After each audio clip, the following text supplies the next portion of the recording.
নমস্কার। হরে কৃষ্ণ। রাধে রাধে। ঈশ্বর সবসময় আমাদের সঙ্গে আছেন এবং এই পৃথিবীতে সব কিছুই ভগবানের ইচ্ছায় ঘটে। এর প্রমাণ কিভাবে পাওয়া যায়? আপনি কি কখনো নিজেকে প্রশ্ন করেছেন ভগবান কি সত্যি আছেন? কিংবা এমন সময় এসেছে যখন মনে হয়েছে যদি ঈশ্বর থাকতেন তবে আমার জীবনে এমন কষ্ট কখনোই আসতো না। আজকের এই ভিডিওতে আমরা জানব ঈশ্বর কিভাবে সবসময় আমাদের সঙ্গে আছেন, এমনকি যখন আমরা বুঝি না তখনও তিনি আমাদের সঙ্গে থাকেন। আমরা দেখব বাস্তব জীবনের ঘটনা, ধর্মগ্রন্থের ব্যাখ্যা এবং বিজ্ঞান ও যুক্তির আলোকে ঈশ্বরের উপস্থিতির প্রমাণ। শেষে থাকছে এক গভীর উপলব্ধিমূলক উপসংহার যা আপনার হৃদয় ছুঁয়ে যাবে। আমি গীতাঞ্জলি লাইফস্টাইলে সবাইকে স্বাগত।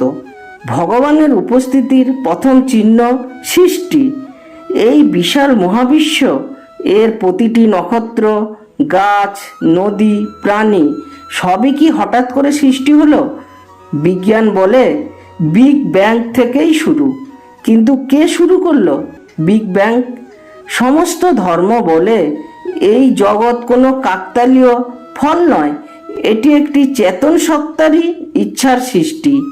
হিন্দু ধর্মে বলা হয়েছে ঈশ্বর এই সৃষ্টির ভিতরে ও বাইরে উভয় জায়গায় বিরাজ করছেন। তাই সৃষ্টির বিস্ময় নিজের মধ্যেই ঈশ্বরের উপস্থিতির প্রথম ও বড় প্রমাণ। জীবনের ঘটনা ও ঈশ্বরের পরিকল্পনা। জীবনে এমন কিছু মুহূর্ত আসে সেগুলো তখন বোঝা না গেলেও পরে উপলব্ধি করি আসলে ওটাই ভালো হয়েছিল। কখনো একটা চাকরি না পাওয়া বা একটা সম্পর্ক ভেঙে যাওয়া আমাদের জীবনের মোড় ঘুরিয়ে দেয়। অনেকেই বলেন সব কিছু নির্ধারিত হয় ঈশ্বরের ইচ্ছায়। এটি হিন্দু ধর্মে ঈশ্বরের লীলা বা দিব্য খেলা বলে পরিচিত। ঈশ্বর সব কিছুই জানেন, তাই তার পরিকল্পনা আমাদের বোঝার বাইরে হলেও তা সর্বদা মঙ্গলের জন্য। উদাহরণ ও অনুপ্রেরণামূলক গল্প। প্রতিটি গল্পের মাধ্যমে যা ঈশ্বরের অস্তিত্ব, তার সঙ্গে সম্পর্ক এবং আমাদের জীবনযাত্রার তার প্রভাব তুলে ধরে। প্রতিটি গল্পের মাধ্যমে দর্শকরা বুঝতে পারবেন কিভাবে ঈশ্বর আমাদের সঙ্গে আছেন এবং আমরা কিভাবে তার নির্দেশনায় চলতে পারি। অন্ধ সাধুর পাথরের গল্প। একজন জন্মান্ধ সাধু প্রতিদিন একটি নির্দিষ্ট গাছের নিচে বসে পাথরের সঙ্গে কথা বলতেন। একদিন তার সঙ্গে থাকা এক ব্যক্তি পাথরটি অন্য জায়গায় রেখে দেন।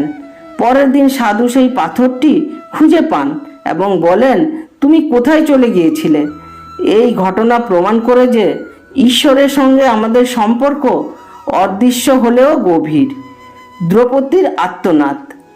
দুধ ক্রীড়ায় সভায় দ্রৌপদী যখন লজ্জিত হন তখন তিনি সকলের কাছে সাহায্য চান, কিন্তু কেউ এগিয়ে আসেননি।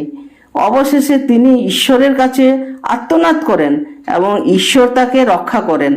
এই গল্পটি শেখায় যে যখন আমরা সকলের কাছ থেকে নিরাশ হই তখন ঈশ্বর আমাদের পাশে থাকেন।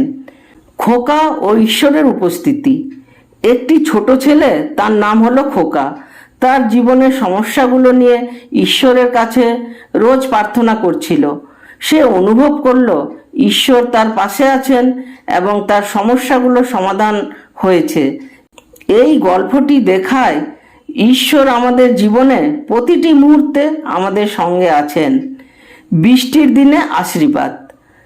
একদিন একটি গ্রামের মানুষেরা বৃষ্টির জন্য প্রার্থনা করছিল। হঠাৎ বৃষ্টি শুরু হয় এবং ফসলের ক্ষতি হয় না। এই ঘটনা প্রমাণ করে যে ঈশ্বর আমাদের প্রার্থনা শোনেন এবং আমাদের প্রয়োজন অনুযায়ী আশীর্বাদ দেন। নদীর স্রোত ও ঈশ্বরের নির্দেশনা। একটি নদী তার স্রোত অনুসরণ করে চলছিল। মাঝপথে একটি পাথর এসে পড়ল।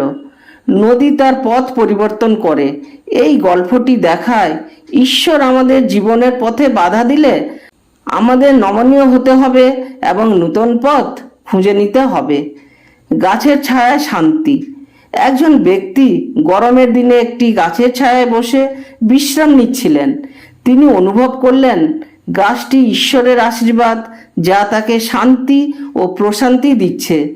এই গল্পটি দেখায় ঈশ্বর আমাদের চারপাশে প্রকৃতির মাধ্যমে আমাদের শান্তি দেয়। পিঁপড়ে ও ঈশ্বরের শিক্ষা। একটি পিঁপড়ে প্রতিদিন কঠোর পরিশ্রম করছিল। একদিন সে ক্লান্ত হয়ে পড়ল এবং ঈশ্বরের কাছে সাহায্য চাইল। ঈশ্বর তাকে বললেন, কঠোর পরিশ্রমই জীবনের মূল মন্ত্র। এই গল্পটি দেখায় ঈশ্বর আমাদের কঠোর পরিশ্রমের মাধ্যমে সফলতা অর্জনের শিক্ষা দেন। মেঘের রং ও ঈশ্বরের রং। একদিন আকাশে মেঘের রং পরিবর্তন হচ্ছিল। একজন ব্যক্তি ঈশ্বরকে বললেন, আপনি কেন আকাশের রং পরিবর্তন করেন? ঈশ্বর উত্তর দিলেন, যেমন মেঘের রং পরিবর্তন হয়, তেমনি জীবনের উপস্থিতি পরিবর্তন হয়। এই গল্পটি দেখায় ঈশ্বর আমাদের জীবনের পরিবর্তনশীলতা বুঝতে সাহায্য করে। পাখির উড়ান ও ঈশ্বরের পথ। একটি পাখি প্রতিদিন উড়ে চলছিল। একদিন সে পথ হারিয়ে ফেলল এবং ঈশ্বরের কাছে প্রার্থনা করল। ঈশ্বর তাকে পথ দেখালেন। এই গল্পটি দেখায় ঈশ্বর আমাদের জীবনের পথ নির্দেশনা দেয়। শিশুর হাসি ও ঈশ্বরের আশীর্বাদ। একটি শিশু তার মায়ের কাছে ঈশ্বরের নাম জপ করতে শিখেছিল। তার হাসি ও আনন্দ দেখে ঈশ্বর বললেন, শিশুর মতো সরলতা ও বিশ্বাসী আমার কাছে প্রিয়। এই গল্পটি দেখায় ঈশ্বর সরলতা ও বিশ্বাসকে মূল্যায়ন করেন। এই 10টি গল্পের মাধ্যমে ঈশ্বরের অস্তিত্ব, তার সঙ্গে আমাদের সম্পর্ক এবং আমাদের জীবনযাত্রা এবং তার প্রভাব তুলে ধরে। আমাদের জীবনে বহুবার এমন হয়, শেষ মুহূর্তে কিছু অলৌকিকভাবে ঘটে যায়। শাস্ত্রের ভাষায় ঈশ্বর সর্বত্র। উপনিষদ বলে ঈশ্বর সকল প্রাণের হৃদয়ে বিরাজ করে। ভগবদ গীতায় অধ্যায় 10-20 শ্লোকে বলা হয়েছে, আমি সকল জীবের হৃদয়ে অধিষ্ঠিত আত্মা। ঈশ্বর আমাদের আত্মার গভীরতম অংশে আছেন, অনুভব করার অপেক্ষা মাত্র। ঈশ্বর কখনো প্রকাশিত হন আমাদের চিন্তায়, কখনো অনুভব হয় নীরবতায়। তাই তার অস্তিত্ব চোখে দেখা না গেলেও হৃদয়ে অনুভব করা যায়। বিজ্ঞানের আলোকে ঈশ্বর। প্রকৃতির নিখুঁত নিয়ম গুরুত্বহীন নয়, বরং এটি পরিকল্পনারই অংশ। ডিএনএ, কসমিক অর্ডার ও জীবনের জটিলতা সবই এমন যে মনে হয় কারো হাতে তৈরি। বিজ্ঞান যতই ব্যাখ্যা করুক, তার বাইরে সবসময় এক রহস্য থেকে যায়, সেটাই ঈশ্বর। ঈশ্বরের নীরবতা একটি বার্তা। কখনো আমরা বলি, আমি প্রার্থনা করি কিন্তু কোনো উত্তর পাই না। কিন্তু ঈশ্বর সবসময় উত্তর দেন, হয় হ্যাঁ কিংবা না, অথবা অপেক্ষা করো। ঈশ্বরের নীরবতা আমাদের ভেতরের শক্তি জাগিয়ে তোলে। অনেক সময় তিনি আমাদের শেখাতে চান ধৈর্য, বিশ্বাস ও আত্মসমর্পণ। ঈশ্বর যদি প্রতিটি মুহূর্ত হাত ধরে রাখতেন, আমরা নিজের পায়ে কখনোই দাঁড়াতে পারতাম না। উপসংহার ও সমাপ্তি। ঈশ্বর আছেন আমাদের বাইরে এবং আমাদের ভেতরে। তিনি প্রতিটি বাতাসে, প্রতিটি শব্দে, প্রতিটি জীবনের কিছু না কিছুভাবে প্রকাশিত। যদি আমরা স্থির হয়ে কিছুক্ষণ হৃদয় দিয়ে অনুভব করি, তবে বুঝতে পারবো তিনি সবসময় ছিলেন। জীবনে বিশ্বাস, ধৈর্য ও কৃতজ্ঞতা রাখুন, আপনি ঈশ্বরের উপস্থিতি অনুভব করবেন।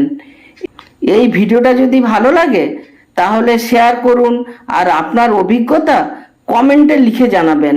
আপনি কিভাবে ঈশ্বরকে অনুভব করেছেন। এই চ্যানেলে ভিডিওটি ভালো লাগলে লাইক, শেয়ার ও কমেন্ট করুন।